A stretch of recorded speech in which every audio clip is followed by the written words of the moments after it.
So just before we start listening to this conversation, I'm just going to put a health warning on it. The conversation you're about to hear covers issues of domestic violence, people taking their own lives, drugs, very difficult issues for some people to hear. So if that's not the kind of thing you want to listen to, maybe give this episode a miss. Otherwise, listen on and hear Yannie's story. Right, 1, 2, 3, 1, 2, 3. This is working right. Yannie, we're sat in the park. Yeah. We just did that very British thing of just mentioning the weather as like an opening gambit in a conversation, and you said there's worse things than the weather. Are you someone who listens to the news, thinks about the state of the world? Is that what you mean? Yeah, I mean, Dave, to be honest, at the time that we're talking about this, we've got that stuff going off in Iran and President Trump begging everyone else for help to get himself out of a mess he started. I'll not go into that one because you're going to go on now. But yeah, there's worse things and worse than that. I mean, you've got other people going through traumas and stuff. I've been through traumas in my life, and that like a little brisk breeze. I mean, a few clouds. It's minor. So you're talking about a bit of rain as well. So let's have it right. You're talking about perspective. You're talking about life. As you go through life, you gain layers that give you a bit of perspective on things. Yeah. I mean, they say wisdom is knowledge gained from experience. So, at 57, I think I've got a bit of that. Yeah. Do you know what I mean? I've got a few grey hairs, although they're long. Do you know what I mean? I don't mind having them long. I've grown past the age where, I have to have a short back and size just to impress the employer. So, yeah. And also, it's kind of to fit in. There is that there is that comfortableness, I think, that comes as you get older. I'm in the same decade as you, and when you reach middle age, you're no longer tapped into that thing you do when you're younger, where you're looking at everyone else and wondering whether you are wearing the right stuff and that kind of thing. Definitely. I mean, like, as you said earlier on, and it's all about perspective, and through life, for me, I found my perspective has changed. I know a lot of people that I grew up with, theirs is still the same, 2.4 kids, nuclear family, do you know what I mean? Let me wear my designer levels all the way through, and it's image consciousness, because we consume our image, we buy it. So I mean, we don't actually generate it for our own. Well, I'll say I'm talking in a generalised form, but in a general thing, you see the long lashes, the gym fit body, the BJJ and all that kind of stuff, but also for the men, we've got all that stuff that we hide away. It is interesting. We have to be dad bod negative, and keep going. It's kind of funny, isn't it? The way that we know ourselves through other people. So you kind of want to feel good when you're out in a public place and not have people look at you in an odd way. I mean, some people choose to dress exotically. Some people choose to wear stuff that catches the eye. Most of us want to stay in the middle lane and just pass by unnoticed. And you've got something that's like way out west. It's like, wow, more power to you. Yeah. So, I mean, we need people like that. Well, in the world. I'm not going to have tattoos over my face that look like a cheetah or a leopard or something. I don't think so. But people do, and it's like, it's their prerogative. It doesn't. You go into it knowing the consequences or the challenges you're going to face in life. Then it's an informed choice, isn't it? You talk about challenges. You also mentioned traumas earlier on. Yeah. What do you reckon changed between before and after these events in your particular life? Well, I'm going to be quite frank with some of the traumas that I've been through, Dave, because not a lot of us men do. I think you find that 1 in 6 of us men go through domestic violence, are survivors of domestic violence and abuse. Mum was like through a couple of my exes. I'm heterosexual, so I just put it out there. But I know in the gay community, LGBTQ communities, it's much more prevalent as well. Purely because of friends and the work that I've done in the past. But that was traumatic. Do you know what I mean? Having someone threaten to commit suicide if they didn't get their way with me all the time. Do you know what I mean? And I'll be honest with you, we hear this lot, no means no. Do you know what I mean? When I said no, they didn't give a shit, they just jumped on me anyway. So technically, you know, we look at the shoes on the other foot. But you know, that's by the society's view on stuff, you know, but we as a gender men, we don't talk about this a lot. There's a video that I saw on Netflix, a 2-part documentary, My Wife the Abuser Caught on Camera, and that shows a guy, a poor guy, 20 years he was abused by his wife, and it was only through his friend, because he confided in a friend that he said, this is not right, mate, this is not right, you know, what's going on with you, and he actually told the police, which saved his friend. And it, you know, So it was his friend that told the police, who went to the police and said, my friend's in trouble, but he Yeah. doesn't really understand what trouble he's in. No, that's it. So, you know, I'd recommend that, you know, if you're having a look at that, and there's a YouTube video of Mankind, run by a charity of Mankind, about the perceptions of domestic violence and abuse. It's a short video. It shows, like, at the beginning, you've got a guy doing this place, I think it's Bedford Square up the West End by the looks of it. He's like, they're two actors, he's verbally abusing the woman and stuff like that, and like, people are running around, do you want to call the police, and then they switch it, do that rewind, and then start it off again, and then she's the abuser and he's the victim. She's got him pinned up against a tree, strangling, and you can see people around, because they've got cameras around and they're watching the population, they're laughing at him. Really? They're laughing at him. It's called Mankind Charity. That's a charity for men. That is very interesting. Yeah, but it shows you the general. It's kind of shocking. It is, but it shows you the perception that we've got at the moment, like with domestic violence and abuse against men. Yeah. And again, do you know, if it was different, you know, anyway, that's part and parcel of it. I mean, there's other stuff as well, you know. Yeah, not going into too much detail. I'm not sure how much.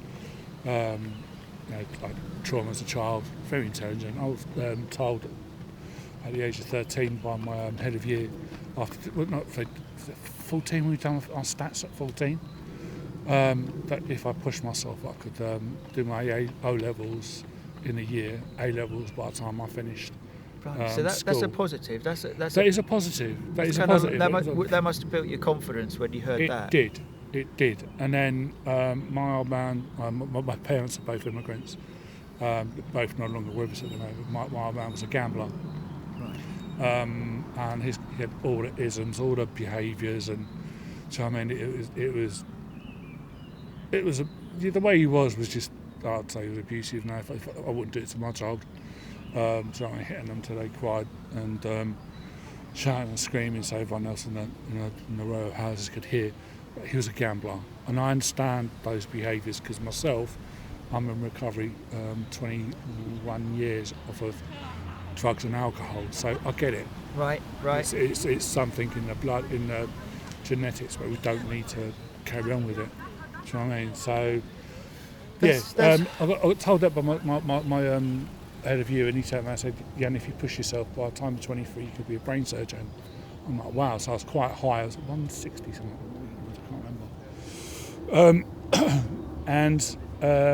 Because of trouble at home, because the way he was, you know, he was picking on my brother, shouting at my brother, you got to do this, you got to do that, you got to get better. But we didn't know back then what dyslexia was formally, properly. Right. But as he got older, in his 30s, he found out he was dyslexic. Right. Which is some of the reasons why he weren't able to compete with me. Not that I wanted a competition between me and my brother. I love my brother. But he wasn't on the same. No, he wasn't on the same track as you at school. No. You were the academic one. You could do it easily. Flying. And then your dad put pressure on him because of that. Yeah, and he can, you know, he didn't know what there weren't no dyslexic tests that are common, like, as common as they are now. Yeah. So you know, he was like hurting. I could see it, and it broke my heart. So I mean, as I say, I can feel my tears coming up. It broke my heart watching my brother go through that. Yeah. And so I crashed it. And I started taking drugs and started mucking around, started thieving, started doing collecting the Happy CV. So this kind of all came together in a bit of a maelstrom for you. Yeah. You went into a bit of a vortex on it. I did. Kind of dealing with. Yeah, but you know, because that's something I didn't want to see my brother go through that. Yeah. And I kind of sabotaged myself, thinking to myself, you know what, let him get through that. And I did. As I come out of school, I went and joined what's known as a youth training scheme. And my first year I had an A+. Yeah. Straight off the bat. Yeah, yeah, yeah, Straight off the bat. Yeah. Other traumas. There's been a lot. There's been a lot. We've There's covered. been a lot. And there's something else I just want to touch on. That'll give you. That'll kind of touch upon something else. I was 17 at the time. I was going out with a girl. I was very much in love with her. Very much in love with her. Found out she was pregnant, right? And I thought, right, that's it. No fucking around no more. Yeah. I'm going to be a dad. Yeah. And I'm getting off my arse. And I started working for the council as a apprentice motor mechanic. Yeah. So I was in there, I was getting a wage. I thought, right, I'm getting ready because this kid's going to be born. And our child, Yeah. it takes two to tango. Yeah. I don't deal with this mine, you're this, that and the other. It's like, Yeah. you know, come on, you just buy it off the street shelf. You've fucking done something to bring the child into the world. Yeah. So, however, what happened, I mean, she was living in a bedsit that was rented by a friend of mine. And at the time, I knew there was something off. She was just under 5 months, I believe, 5 months pregnant, because she was showing. Yeah. And I went there one night and he said to me, keep an eye on her. And that's my father goes, just keep an eye on her. We're going out, so him and his girlfriend went out. And that night, she kept going in and out, because we used to sit on the stairwell and just chat and do whatever. Yeah. Make out. And she would go in and out she was going in and out of the bedsit with a glass of water. And I thought, well, what's going on now? And I was watching her, she was getting sluggish. I thought, no, please don't, no. Because I'd already seen my friend's girlfriend previously, a year before, attempt suicide. And as I got her, I called her, I said, come here, have a look. I turned on the light and her eyes were pinned. And I thought, oh... You thought she'd taken something? Yeah, she did. And as I said, come here, she wouldn't hug me. So I said, come here, give us a hug. So I think she began to think this is not the right thing for me to be doing. Yeah. So she hugged me, and in her pocket, breast pocket, paracetamol, whole pocket. I said, how much have you got of these? She went and got like an old butcher's meat bag. You know when you get the meat from the butcher's? Right, yeah. One of them about a quarter full of paracetamol. She's talking a few hundred. Oh, blimey. She didn't know how much she took. Oh, my goodness. This was the time before mobile phones. Yeah. I would have had to run about 10 minutes. I've done a quick jog up to a telephone box, wait for the ambulance, and then gone. Yeah. And I thought, no. So this was at the bottom of Chatsworth Market. It was at the bottom of Chatsworth Market, Right, where the old tyre shop used to be. Yeah. So I made the decisions like, well, I'm carrying you. Do you know what I mean? I don't care. We're marching and I'm carrying you to the hospital, because that's the quickest way we could have done it. I felt that we couldn't afford to wait for the ambulance. Because there was too much danger, because it could have gone too far. Well, yeah, she didn't know how much she'd taken. Yeah. So right. I did that, and as I've got to the hospital, this doctor's come out and she's collapsed in my arms, and he's come out in his old white coat. That's how long it was. I remember I don't wear white coats anymore, but he come out in his white coat. I said, quick, mate, she's taken an overdose. He rushed in, got the gurney, put her on, and said, right. They took her and he said, tell the receptionist everything and then wait for us. So I told the receptionist her names, her details, and they let me come in like a while after. I was just that. You're in shock. I was just in shock. Right, bear in mind she's 5 months pregnant. Yeah, you were in love with her. This massive thing's just happened. You're thinking, what is going on? Yeah, what is going on? And then after about an hour or so, they asked me to come through, and I'm sitting there watching. She's drinking things, liquid charcoal, nicotine, one of those liquids. I know it's one of them. Right. At that time, they gave people who were overdosing to flush out the stomach. Got you. They'd obviously done a stomach pump Yeah. beforehand, and they'd having to give her more medication to flush herself out. Yeah. And I think she was just, I don't know where she was mentally, but I think it was like, thank fuck. Do you know what I mean? So she's still alive. She is. She's conscious. She's sitting up in bed and she's drinking what they're giving her. All right. So that's happened. And she made it through. She made it through. She stayed in hospital for a couple of days. But the child died. My goodness. So, my goodness. At 17, I didn't have the emotional intelligence or the wherewithal to even understand what support network was. that wasn't even in our vocabulary.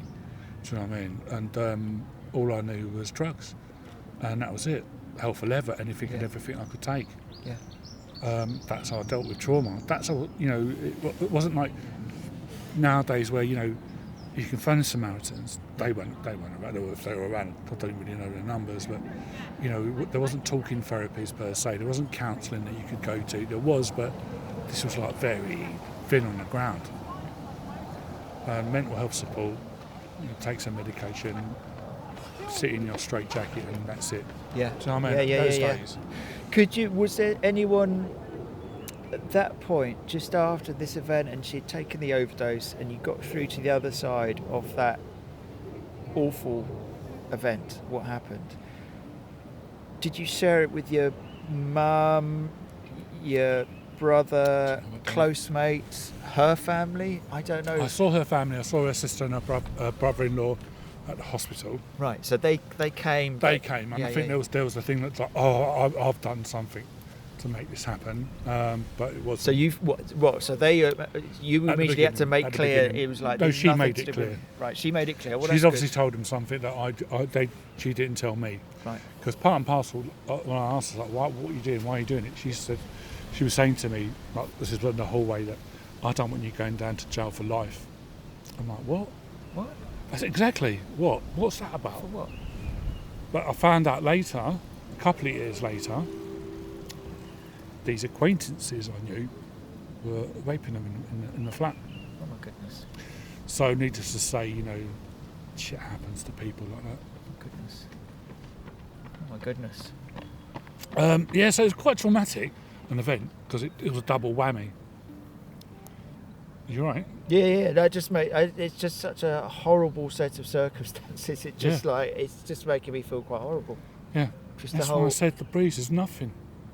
The breeze. What about the breeze? The cold weather? Nothing. Rain don't matter. That kind of stuff is. Yeah. It's far more heavier. Do you know what I mean? So yeah, my drug journey started then. And the drug journey that you went on, was it a very singular thing? Yeah, it was just you disappearing into... me. Like, I used to hang around in loads of council estates here when I was young, over in Kingsholm, here, there and everywhere, and just running around. I had acquaintances everywhere and just drugged everywhere. Yeah. So I mean, by the time I was like 19, I was already on heroin, but only taking it from time to time. Yeah. And I went on all kinds of mad journeys on it all, LSD and glue and all that kind of crazy stuff. I was running away from myself. Yeah. I was trying what we call, I was trying to do a geographical from myself, and I couldn't do it. I had to carry the pain. I had to work through it. Right. So at the core of this all was pain. Yeah, I mean, although I didn't understand it, Yeah. I didn't know what it was. Yeah. The core of it was pain, and I was running away from myself. Someone said to me, "Is like, we talk about alcoholics hiding away in a bottle." And he turned around and said to me, "You're hiding away in a needle, mate. Yeah. You need to work it out and come out of it." Yeah. How long did that last, that phase of your life, Yannie? That phase lasted up until I was about my 21, and I cold turkeyed it. Right. Got myself together, and then moved out of Hackney. I was living everywhere at the time, and ended up in Kensington. So you went west, Kensington? Yeah, I was living in Kensington, Olympia. And did that help geographically to just take yourself away from people you knew, places you knew? Because it did for a time to help me stay clean, sober. But at the end of the day, that trauma was still there, and I wasn't registering it. If that makes sense. I was just carrying on with my life, nothing to see here. Right. So you still carried kind of the same situation within yourself. And completely just right to the back of my mind, just didn't exist. It's amazing how we can do that. It's amazing how you can wall something off, or just separate it off and just go. Yeah, it's still there. It's like having a bag full of compostable food rubbish, and you stick it in the cupboard at the bottom with everything else on top. Yeah. It stinks. Yeah. It's there. Yeah. But you can't see it. Yeah. But you can smell it. it having an effect on you. Yeah. So you're still a young man at this point. You're 21. Yeah. The drugs are off. You're living a different kind of life. The pain is still there.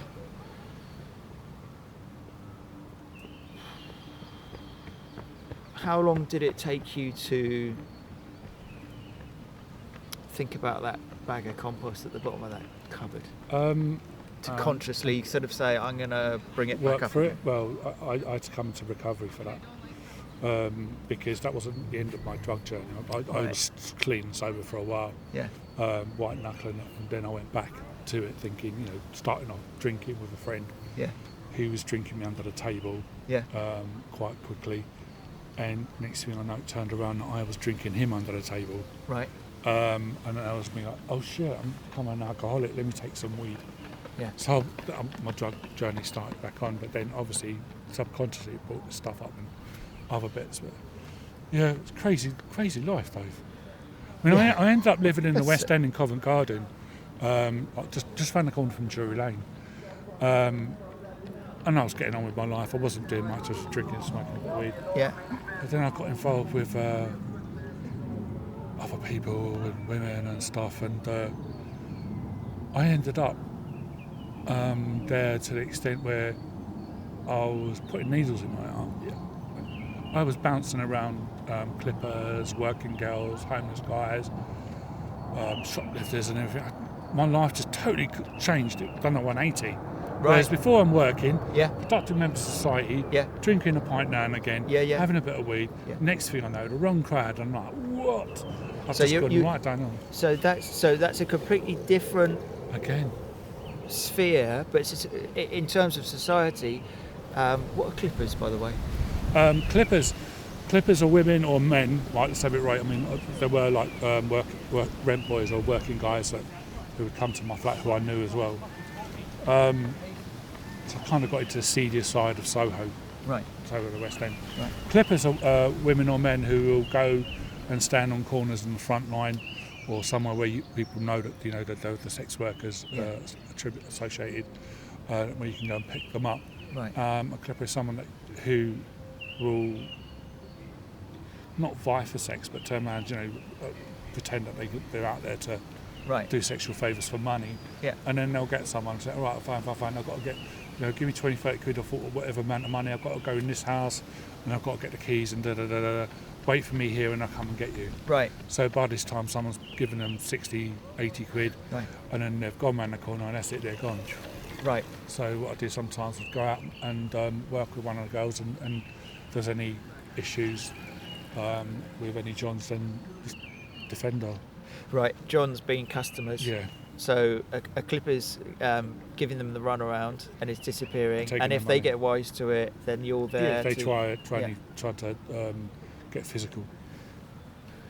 That's a side of society that most of us don't know about. We know it's there, but we've never experienced it. No, that's it. So, do you know what, David? I'll be honest with you. Like my experience with the people that I met there, you're talking trauma central. Yeah. A lot of them have been sexually abused when they were kids. Yeah. A lot have been physically abused by their parents or dumped. Do you know what I mean? Latchkey kids and stuff like that. Yeah.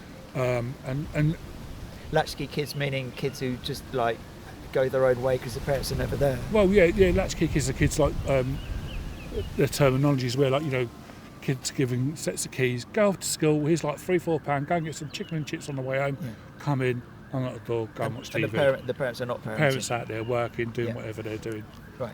So, so it's not necessarily like a choice by the parents, but they have to work and the kids, they can't look after the kids at the same time. So it's not like they're doing the wrong thing. It's just like you have to be independent because we can't be around. Society doesn't allow that anymore. Which is a mad thing, but I'm going to get into utopian theory now, where this existential crisis of like how society treats single parents. Yeah. So I mean, it's existential, but it's actually there. Yeah. It's like all you can do is just do a part-time job, a few hours a day, and you've got to look after the kids morning and afternoon and stuff. But whereas really we should be supporting people. Yeah. Do you know what I mean? Maybe the employers like giving them a bit of money or change it. I don't know. You were saying this group that you were in around Covent Garden, this kind of subculture, if I can use that word, Trauma Central. You looked out for each other. Yeah. Because it was you against the world. Yeah, because like in we're a way. victim survivors of it all. Right. Do you know what I mean? Right. Like, so, you know, as I mentioned before, I'd lost my child and done my nut right in. Yeah. And, you know, been through what I've been through as a child with my gambling father. Yeah, so much. Did that camaraderie of the situation you're in, and all of you working in this kind of lawless kind of way, was it a comforting sense of like being all together? At times, but then the drugs get in the way. Right. Do you know what I mean? Because it's still, when you say dog eat dog, I don't know, dogs eat dogs, I know. But, you know, it's that kind of, it's a jungle. Yeah. Do you know what I mean? It's like, you know, survival of the fittest, and, you know, everyone would like buy their own drugs and have their own drugs and share a bit, keep a bit. And there'd always be that underlying kind of manipulation and deception. Yeah. But then that there is that still that camaraderie and looking after each other and whatnot. So it's a funny kind of like double-edged way of being, that you're all crashing and burning. It's like being a politician. You're all supporting each other, but you're also you can't quite trust anyone else. Yeah. Oh my goodness. Just like Westminster. Which is not very far away. No, it isn't. God, you know, and they're all double-handed, lobbying, money here, money there, armed for the people, but really, you know, their pocket is full. And it's also you've seen a different London. Everyone's got a different version, but you've seen different kinds of London. But that kind of London is, it sounds insane. It also sounds dangerous. Yeah, it was. I mean, it's also dangerous to the fact, you know, obviously from other people within that walk of life, but you know, law and order as well. It came apparent after a while that one of the guys, you know, quite a few people, what would you call grasses? Informers. Yeah. They actually brought a couple of undercover policemen to my home, pretending to be crack users. Right. And I knew, because obviously, you know, what they're bringing in is it's nothing. It's not crack at all. It's nowhere near it. Yeah. But they've got to bring something in to look as if they're in it. But there was this one guy. He was blatantly caught as an informer because he'd been seen a couple of times. He'd set up a couple of people. Yeah. And there was a thing in the Standard years ago that his body was found hanging from the rafters of a warehouse or industrial building in Brixton. Right. Like, he was hung, so, every bone in his body broken, oh my goodness, and breeze box tied to his feet. Oh my goodness. So it caught up with him. His double dealing with the police caught up with him, and he had a very brutal end. Yeah. Not the side of London you expected to hear about today, was it? No. Well, this stuff happens. Whenever I sit down to speak with someone, people are never as they seem. No. And you never know what someone has lived until you start chatting to them and what they decide to chat about. Yeah. And to be honest with you, I'm still being quite guarded, but I'm giving you information just to explore some of my history. Yeah. From the depths of where you were there, if that's the right word, the depths of being kind of below society in this underworld, as it were, to where you are here is I mean, when you first mentioned trauma, I didn't realise there would be multiple traumas, like lots of points, different kinds of points in your life. You've still got that bag of compost at the bottom of your cupboard. I'm working through it. I've kind of understood a lot of it. Right. So how did you get out of Soho? How did you get out of that life? Right.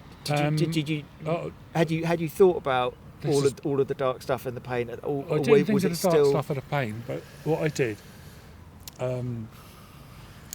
And it's a different take on things now. It's going to give you a different view.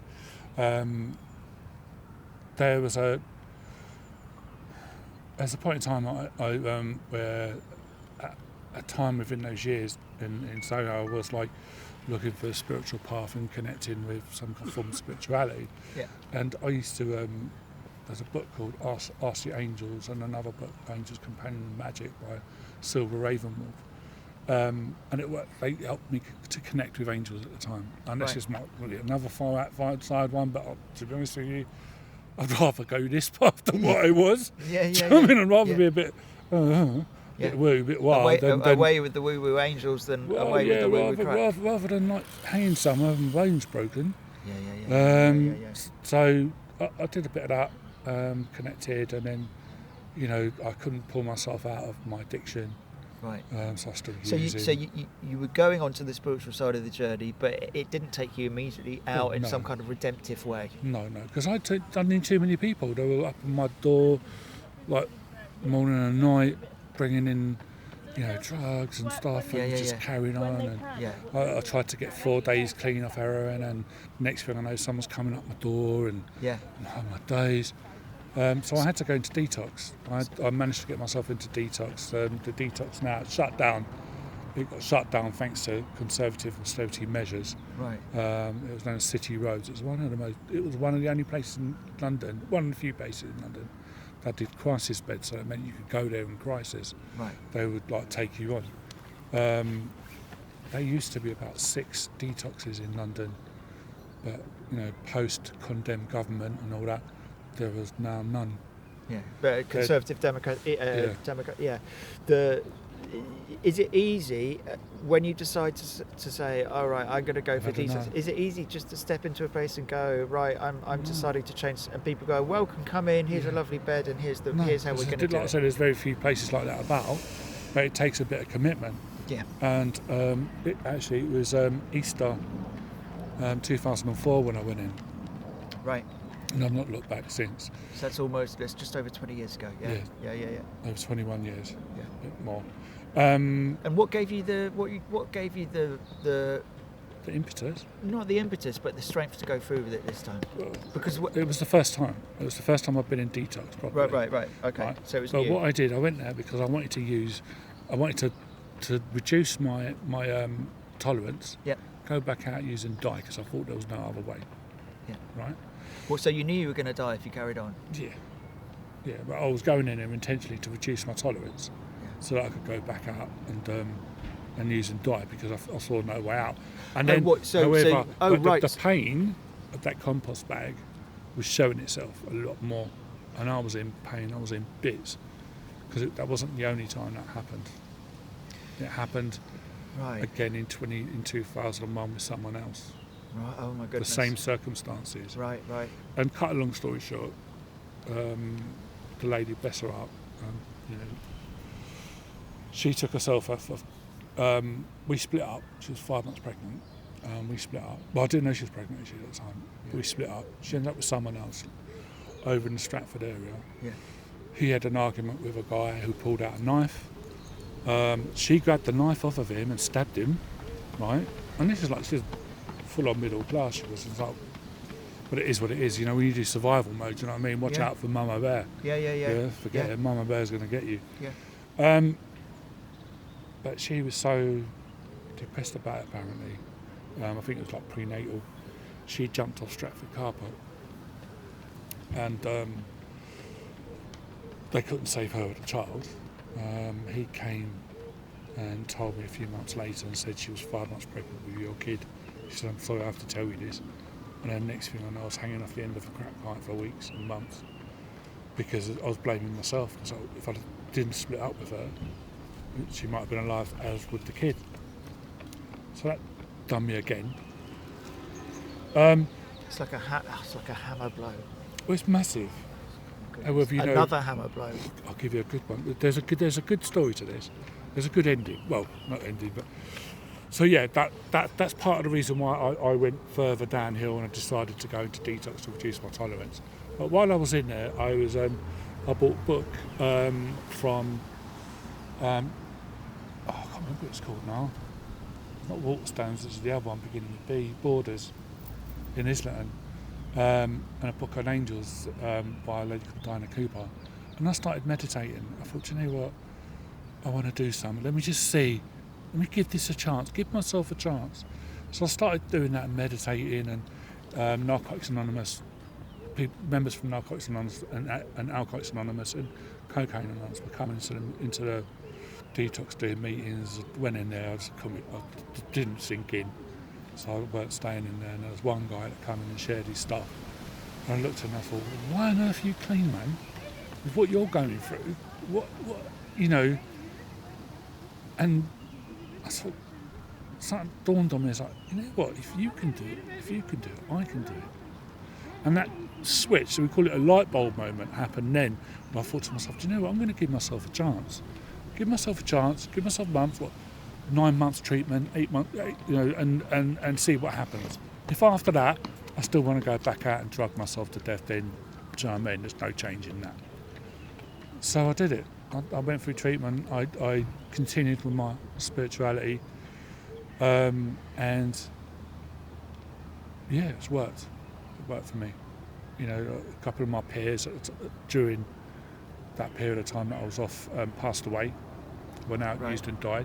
Right. I think within the first 6 weeks of my treatment from detox into the primary, about 10 people I'd known on the street had passed away. Blimey. So it's like, whoa. And that kind of drove it home to me. It's like, you know what, I need to move on. And at this point, had you, you know, you talked about I wanted to go out and end my life at a certain point. Had you moved past this and had you left that thought behind you, or did you think I've still got a danger of going into that? I want to just finish it. I left that thought behind me because, you know, all the way through, thankfully, all the way through my primary and secondary stage treatment, I was getting counselling, psychotherapy, we had group therapy, groups 3 or 4 times a day. I was sitting there for an hour and a half doing groups with my peers. I'm like, today's got a list of these people talking shit. But what I would do, I mean, I had a street, I would like talk to them and I'd be like firing off different tangents. I now know why I did, but I was firing off conversations, different tangents, and they say, Yannie, keep it simple. Because I'd confuse the hell out of them. I knew what I was talking about. Yeah. I was so fast. And but the reason being, going back to that, I found out last year, May, at 56, that I've got ADHD.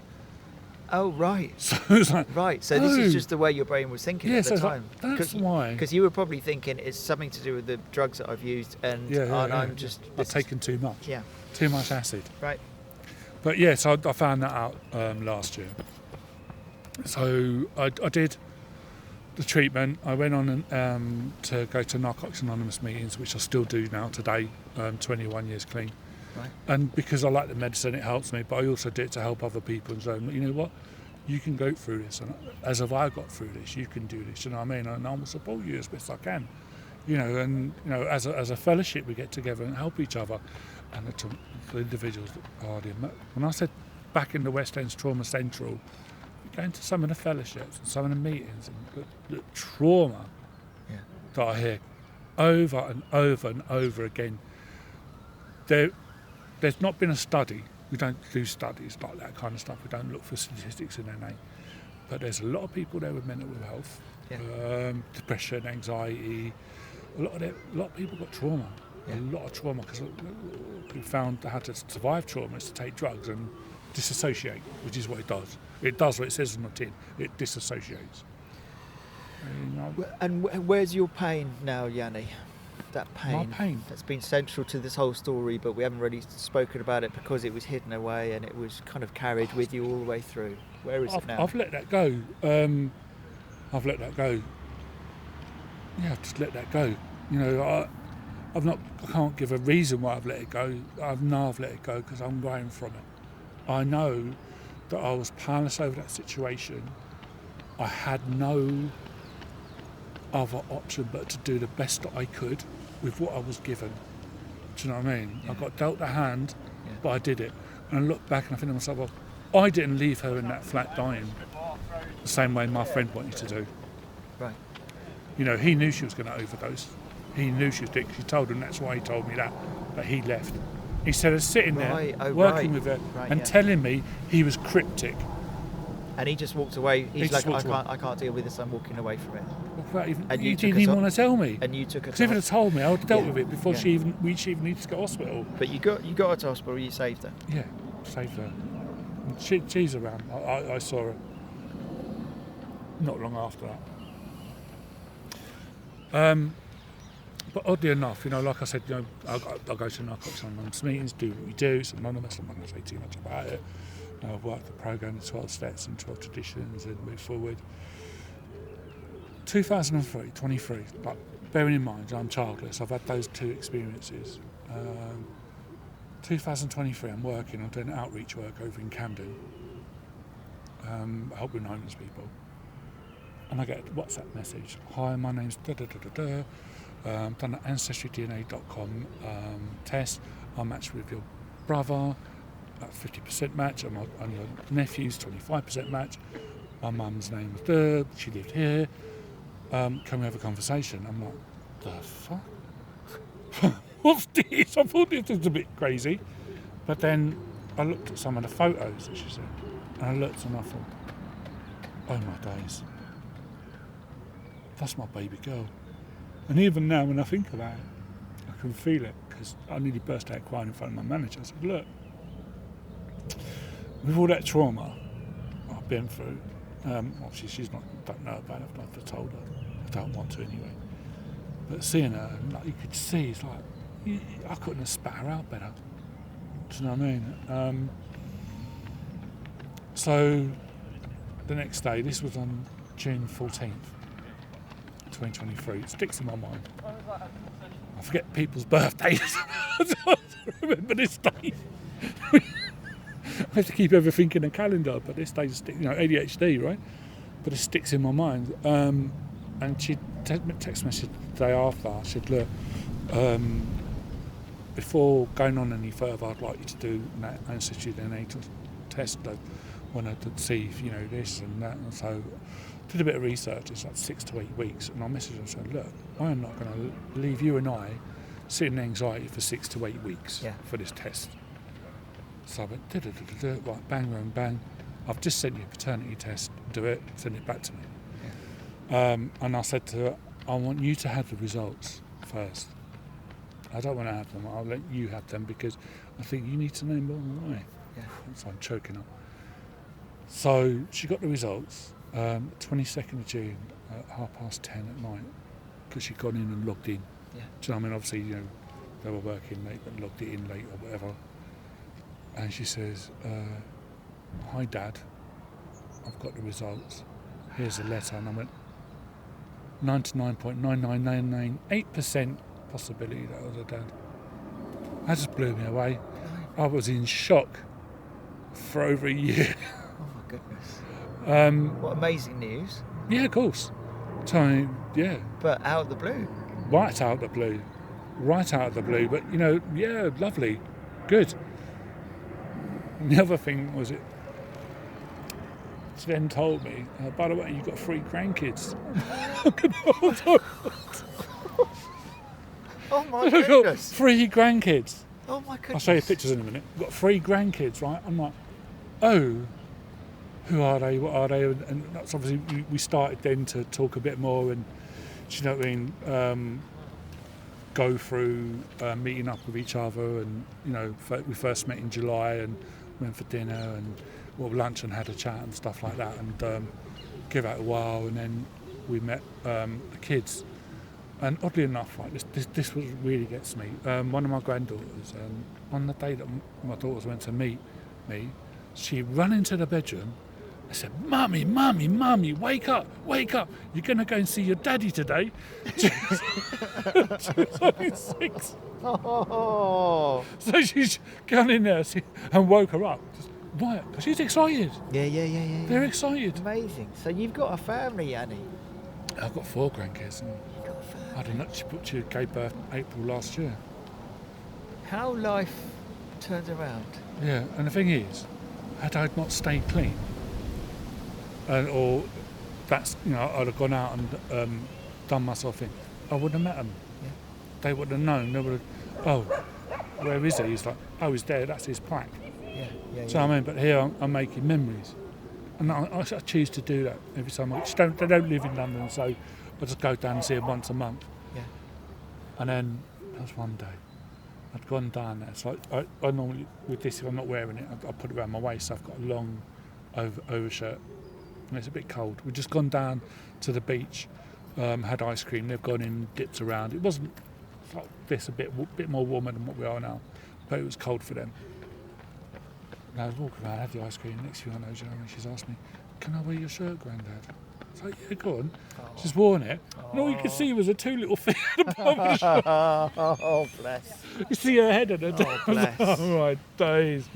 It's like, bless. and that kind of stuff, and it's been healing, because they're holding my hand, walking around, hugging me, like if I'm there and they're further down the road and they're coming to see me, it's like, "Grandad!" And they're just running. I'm like, So, are you in do you know who the mum was? yeah, I know the mum. I still see. I see the mum. I go to her Right. house. That was a bit of pill to swallow. Right. Some of the circumstances. Right. Because she didn't know who her father was, but her mum, like The mum of your daughter. the mother of my daughter, Yeah. like so, the mother of the mother of my daughter, Right. her grandmother. Yeah. Like, I call her grandmother, so it's easier. Yeah. Kept saying to her mother, "I think it's this guy, this Greek guy that you knew. Have you tried it?" She knew where I lived. Yeah. She could have knocked on my door any time, Right. on my family's door, because my parents stayed there right until well, we all stayed. I was the last one to leave until about 2021. So we're talking about 1989 she was born. She could have gone at any time of those years. Right. Knocked on the door I and see. found us. Yeah. And you thinking back, I could have been part of her life. And could have helped Yeah. them because her mother's like been through trauma. Oh my days, some of the stuff that she's told me, I'm like, Yeah. and at the end of the day, I had a choice, Dave. I could have been an arrogant prick and blamed her for everything, which at one point I did. I'm not perfect, but it was my daughter that brought me around. Well, not my daughter, but my friends and the people in the fellowship that brought me around and said, "Yannie, she's one of us. You know you can't blame her for everything. You've got to." Because at one point I weren't talking to her, I said, "You could have done this. I'll never forgive you. Why?" And that was my anger, my frustration, and taking it out. Yeah. But we talk about doing adult stuff, being adult. Yeah. Doing adulting is the term. So I looked and I talked and I let it go through. I digested it and I thought, you know what, I can't do that to her. I am not going to be one of those pricks who could be on that list of abusers in her life. Yes, those feelings are warranted. My questions are warranted and all this stuff, but I'm not going to do that. Yeah. So I did turn around and go back last year to see her at her house. And I told her, "I forgive you." I told her straight, "I forgive you." And I'm hurting, I'm feeling, because I see the woman who, it was a fling, it was just whatever, but I know her for when she was that young, and I see how she is now, and it just fucking does me in. However, my intention is just to be there and just show that I'm a solid individual, and I'm not going to be one of those arseholes. I'm not one of those arseholes, actually, but, and I know a bit more about life, and that circumstances overcome people, because it's done it to me. So what right have I got to go round and go, "Ugh"? Yeah. No, I've got no right at all. But I've got the right as a man, as an individual, as an adult, is to go there and spread some love. As a person to person, compassion, and to promote self-worth and stuff, and help. That's the best I can do. I can't turn the clock back though. I've just got to be the best I can.